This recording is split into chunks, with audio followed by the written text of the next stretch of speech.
Perkenalkan, nama saya Rafika Umar. Saya dari jurusan Imbulan Teknologi Pangan, Fakultas Pertanian. Video ini saya buat untuk memenuhi nilai ujian akhir semester pada mata kuliah Biokimia Pangan.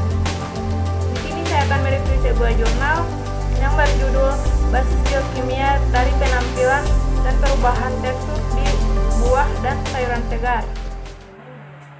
Pada jurnal ini tercantum sebuah abstrak yang menjelaskan dasar biokimia untuk perubahan warna dan kekuatan pada buah dan jaringan sayuran.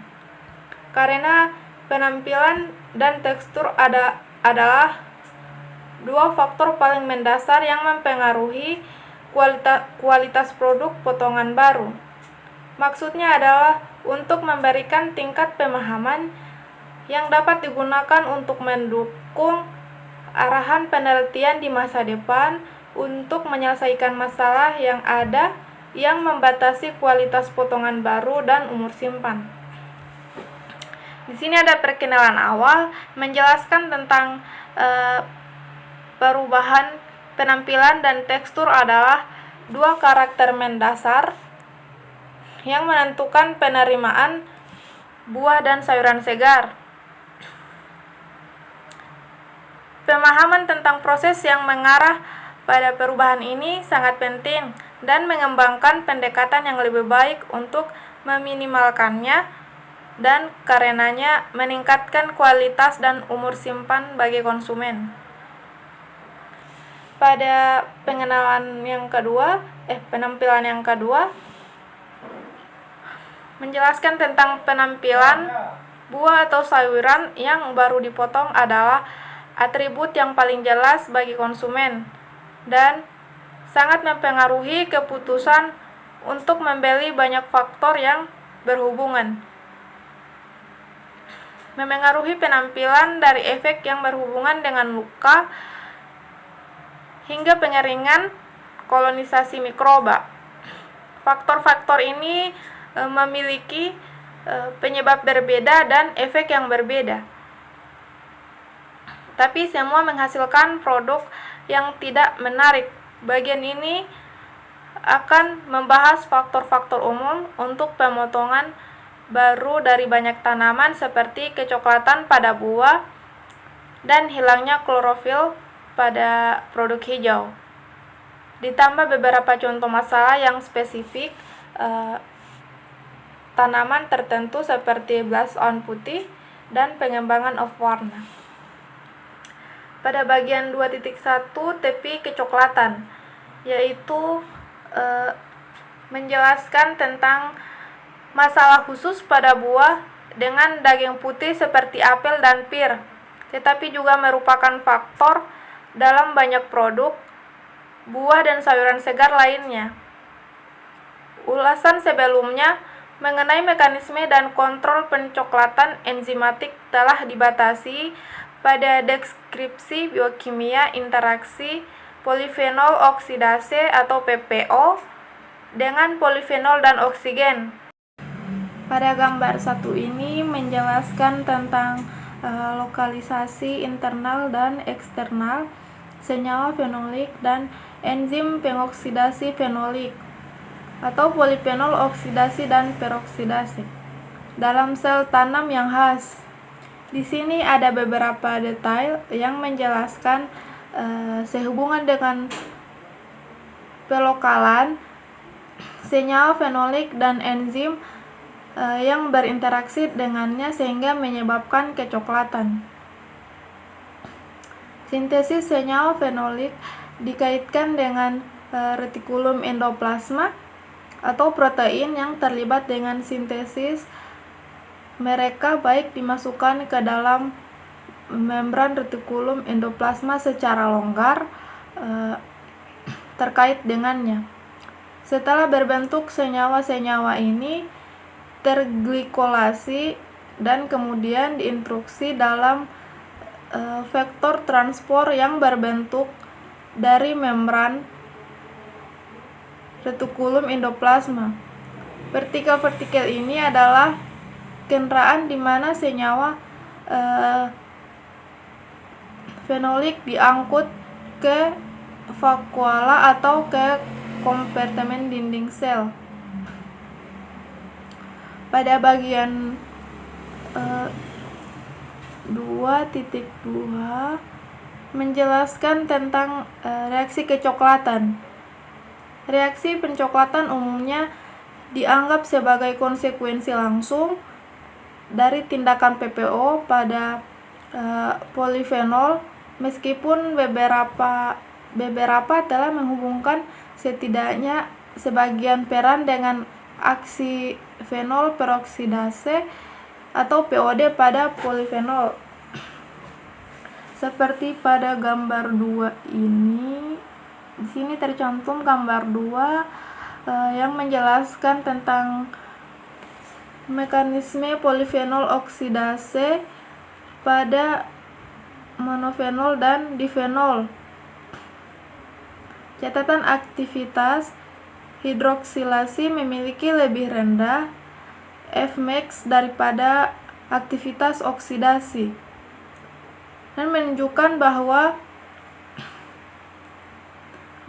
bahwa proses hidroksilasi adalah lebih lambat dari proses oksidasi.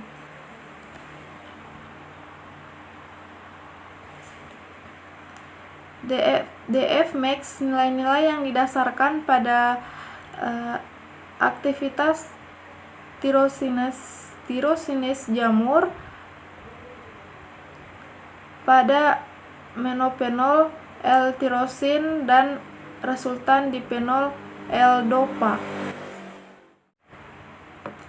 Pada gambar 2 ini menjelaskan tentang PPO mengkatalisasi dua reaksi seperti hidroksilasi menofenol menjadi difenol dan oksidasi difenol menjadi quinone. Reaksi hidroksilasi relatif lambat dan menghasilkan produk yang tidak berwarna, sedangkan reaksi oksidatif relatif cepat dan quinone yang dihasilkan berwarna. Reaksi selanjutnya dari quinone menyebabkan akumulasi melanin yang merupakan pigmen coklat atau hitam yang terkait dengan kecoklatan dalam jaringan tanaman. Di sini ada bagian 2.3 yang menjelaskan tentang perubahan warna melibatkan degradasi klorofil. Di sini menjelaskan tentang menguning atau kehilangan warna hijau biasanya dianggap sebagai konsekuensi utama degradasi klorofil. Namun, degradasi klorofil juga dapat menyebabkan perubahan warna yang mirip dengan kecoklatan pada produk potongan baru yang diperlakukan dengan salad dressing. Kedua jenis perubahan warna dikaitkan dengan jalur yang sama untuk kerusakan klorofil. Namun, perubahan warna kecoklatan adalah konsekuensi dari metabolisme molekul klorofil yang tidak lengkap. Di sini ada gambar 3 yang menjelaskan yang menunjukkan skema umum untuk tahap awal.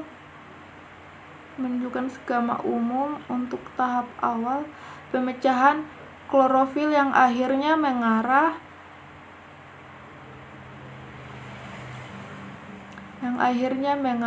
pada produk tanpa warna. Umum pioforbate yang merupakan prekursor langsung dari produk pemecahan berwarna. Dalam 2 urutan pertama yang mungkin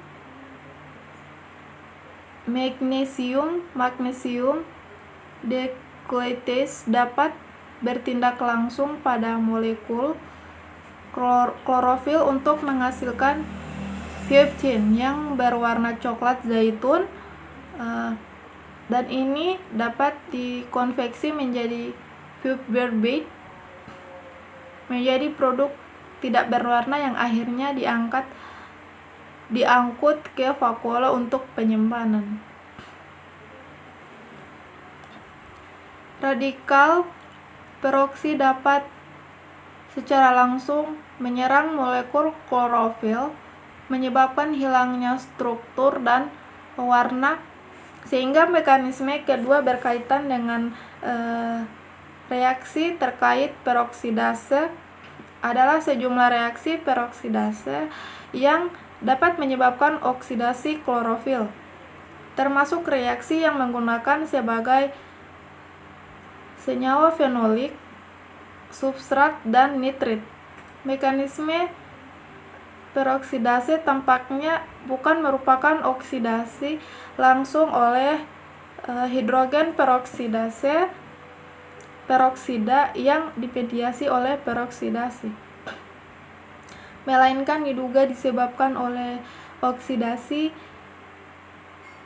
langsung dari molekul klorofil oleh radikal fenoksi yang dihasilkan oleh reaksi peroksida dengan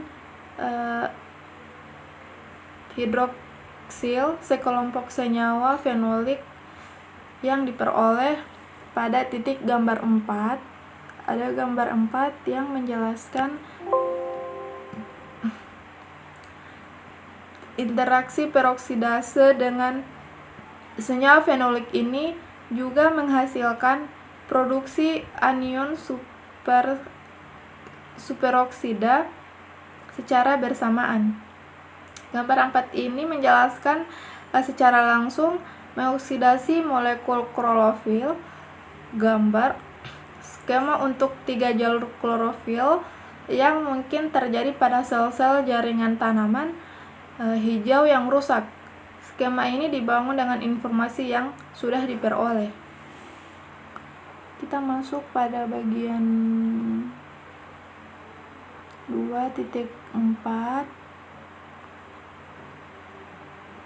menjelaskan tentang berwarna pipi putih memerah, wortel, cat, and peel yang diproses secara minimal menderita perubahan warna permukaan yang sangat spesifik bernama blast putih, yang terjadi sebagai akibat dari paparan bahan dinding sel yang rusak pada proses atau pemotongan, tapi ke kondisi pengeringan.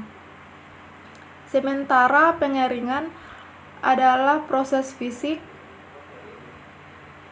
akumulasi pasca pengerjaan bahan.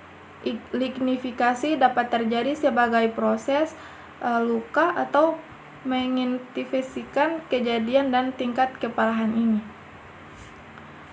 Pada bagian 2.5 menjelaskan tentang perubahan warna di alliums.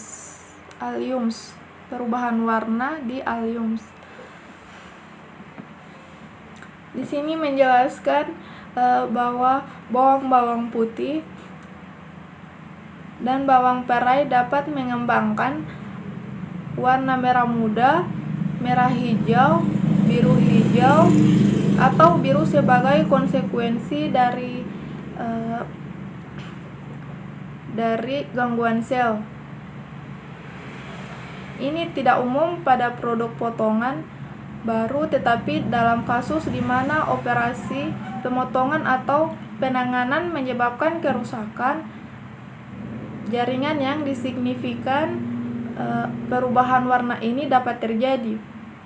Sehingga kimia dari perubahan warna ini adalah khas untuk spesies Allium, dan keduanya isoalin dan alinase adalah prasyarat untuk terjadinya perubahan warna.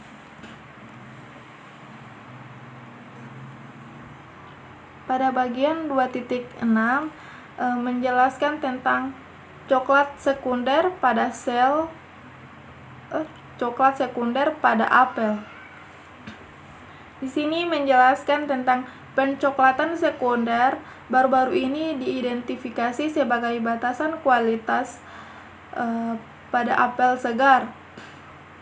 Hal ini dibedakan dari kecoklatan potongan tepi dengan dua cara, yaitu yang pertama, kecoklatan sekunder dilokalkan di alam sebagai lawan dan sifat difusi pencoklatan potongan tepi dan waktu terjadinya pemotongan tepi dalam beberapa jam setelah pemotongan. Sedangkan yang kedua, kecoklatan sekunder mulai muncul dalam buah segar setiap saat antara 1 dan 3 minggu dalam penyimpanan waktu kejadian yang tepat diatur oleh riwayat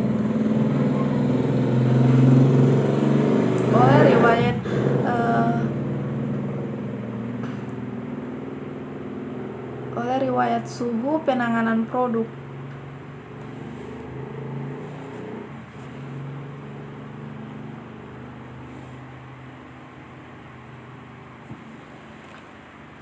Setelah itu kita akan menjelaskan tentang tekstur.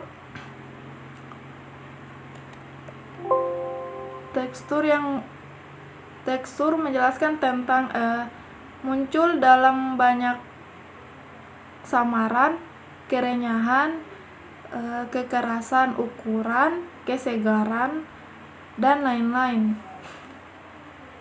Dan konsumen memiliki harapan bahwa memotong dan menyimpan produk tidak akan mengganggu hal yang diantisipasi dan sifat sensorik. Banyak dari faktor-faktor ini saling terkait, misalnya jaringan dengan sel kecil cenderung memiliki kandungan yang lebih besar dari dinding sel, sejumlah relatif lebih rendah dari sitoplasma dan vakuola atau getah sel, area kontak ke sel-sel yang lebih besar, dan jumlah ruang udara antar sel yang rendah membuat jaringan lebih rapi dan tampaknya kurang berair. Walaupun ketebalan dan kekuatan dinding sel merupakan kontributor utama bagi kekuatan ini, adalah karakteristik dari suatu spesies, dan jaringan sebagian besar ditentukan oleh faktor genetik.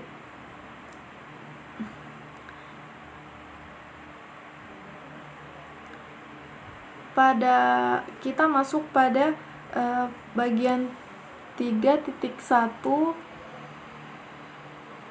menjelaskan tentang hilangnya kualitas tekstur pada pematangan seluruh buah.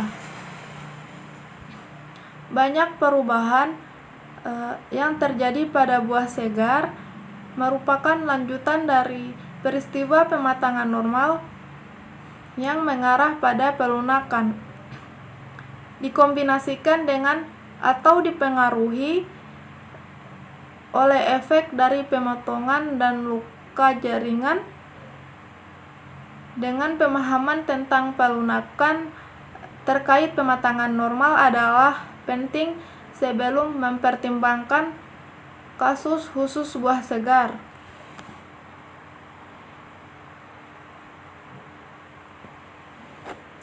Selama pematangan buah, polisakarida dinding sel secara ekstensif dimodifikasi oleh berbagai enzim terkait pematangan yang disekresikan dari simplas ke dalam ruang dinding sel. Perubahan-perubahan ini mempengaruhi struktur dan kekuatan dinding, dan akhirnya menghasilkan pelunakan buah, baik pektin dan glikan, nutrix nutrikasi terdegradasi, meskipun sifat perubahan yang terjadi adalah spesifik spesies dan bahkan spesifik kultivar. Di sini ada gambar 4 yang menjelaskan tentang ada gambar 5 yang menjelaskan tentang modifikasi komponen dinding sel utama yang terjadi selama pelunakan dalam varietas persik yang meleleh. Serangkaian perubahan dimulai secara berurutan sehingga pada waktu pada waktu yang berbeda selama pematangan, pelunakan dan perubahan tekstur adalah hasil dari berbagai sel modifikasi dinding sel, namun tidak ada spesies yang khas dan skema seperti itu, dan memang mekanisme yang mengakibatkan pelunakan mungkin berbeda secara signifikan pada spesies lain. Gambar 5 ini menjelaskan tentang representasi skematis dan pelunakan dari perubahan pada komponen dinding sel yang terjadi selama pematangan dan pematangan dari persik lelehan. Perhatikan bahwa urutan kronologis dan luasnya sebagian besar peristiwa ini bervariasi di antara jenis buah, dengan beberapa proses berkurang atau tidak ada pada spesies lain. Pada bagian 3.2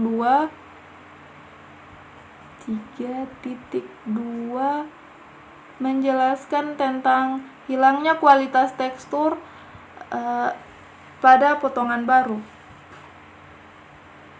Tekstur jaringan buah atau sayuran merupakan gabungan dari banyak faktor, beberapa di antaranya bersifat genetik, beberapa lingkungan, dan beberapa karena penanganan dan penyimpanan pasca panen. Kultivar yang berbeda sangat bervariasi dalam tingkat kerusakan teksturnya, dan tidak selalu ada hubungan antara tingkat pelunakan pada buah dan dalam potongan-potongan segar. Bahkan untuk kultivar tertentu, kondisi di mana tanaman ditanam dapat mempengaruhi umur simpan berikutnya pada produk potongan baru. Produk segar adalah jaringan yang terluka, dan akibatnya mereka membentuk lebih cepat dan fisiologisnya berbeda dari buah dan sayuran utuh.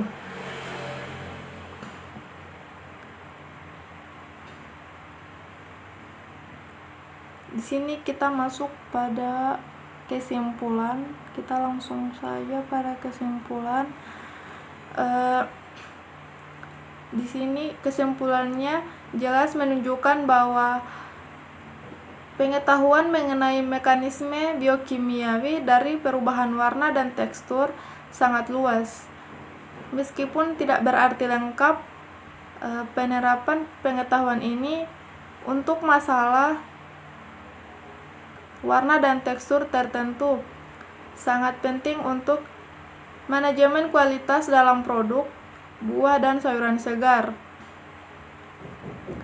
Memecahkan beberapa masalah dapat menggunakan teknologi yang relatif sederhana, seperti aplikasi edible quieting yang efektif terhadap perkembangan kecoklatan dan kerusakan turai. Penggunaan berbagai kombinasi perawatan mungkin juga menguntungkan, tetapi ini harus dioptimalkan untuk setiap spesies dan bahkan untuk setiap kultivar, seperti yang ditunjukkan dalam beberapa contoh seperti saus